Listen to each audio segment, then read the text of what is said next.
নমস্কার বন্ধুরা। গতকাল আপনাদের দেখিয়েছিলাম আমার ছাদ বাগানের ড্রাগন গাছ।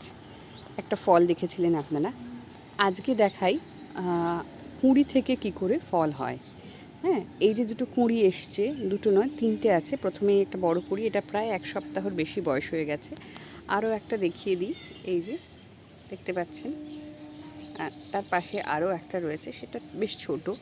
আর এই যে এই ফলের গায়ে যে কাঁটা কাঁটা মতো অংশগুলো আপনারা দেখতে পাচ্ছেন, এই যে অংশগুলো, এগুলোই এসে ফলটা হয়ে যাওয়ার পরে সেগুলো আমরা দেখতে পাই রূপান্তরিত হয়ে কাঁটা কাঁটা মতো হয়ে রয়েছে।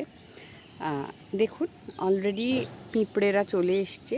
এই যে, হ্যাঁ, এই ফুলের মধ্যে থেকে এইভাবে পরাগ মিলন করার জন্য ক্রমশ আরও পিঁপড়ের সংখ্যা বেড়ে যাবে। কিন্তু জানি না এর মধ্যে কটা আমি রাখতে পারবো। এই বর্ষা আবহাওয়ায় ফুলটা পচে যাওয়ার একটা আশঙ্কা থাকে। দেখি কটা এই ফুল থেকে ফল করতে পারি। কাজেই এখন অপেক্ষা কেবলমাত্র ফুল থেকে ফলের।